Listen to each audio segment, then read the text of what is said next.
yasa a yau na yi ta kaina tunda Allah yake tsaya mun ba mutum ba a yau kuna ji ba mai tsorata ni mi zai firgita ni ba mai haukata ni in zancen wakar ake yi ko zancen kidan ake yi kun ga Allahu ya yi komai albarka ce ta ma'aiki ta sa nake ci nake ta shaku ba yan uwa ni za ya daman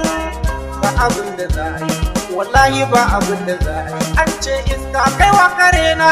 ya ce karmami ya rena don koyaushe daukar fa zai ya juya sa yadda yake so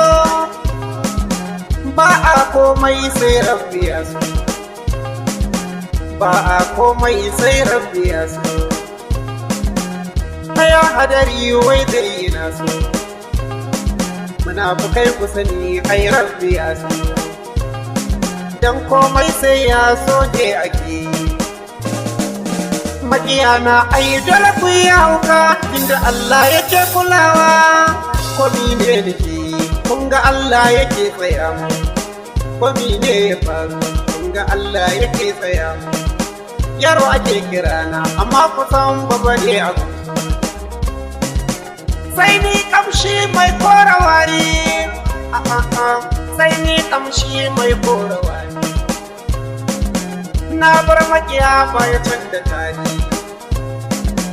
aske nake mai kore duhu ne dan ni na san Allah yake zancen wakar yau mu muke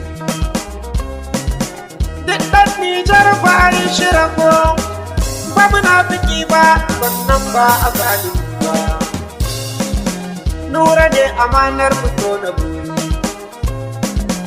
tambara da mai tambura na yayi ni ba na rena asali tunaji ni dai na san da akwai mutane sannan su ɗin iri-iri sannan makiya ma kala-kala ne malam da kabe a sannu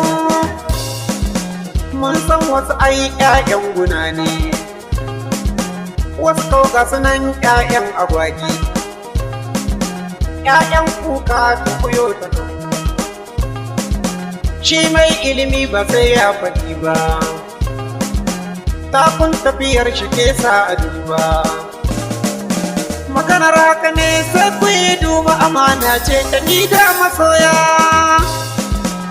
maza mata yau kina kiran ku bar yaudara don so da ƙauna ku so juna mu rike amana dariya ba so bane ba ba so bane ba wallahi na ci ba so bane ba wani mulmushin ba so bane ba wani yakin hakori ba so bane ba na raina ki lalun barayi wallahi aikin gata da ke da dukka masu ɗan zidaki nura ne amana na musto bori bani nura burgi shatan mawaka ɗan marani masoya ku zo ku ji ni na ji wani zance mai neman kawon kare da ku ce mashi ayyaka ta kanshi wallahi ya ka ta kanshi tunda ba samu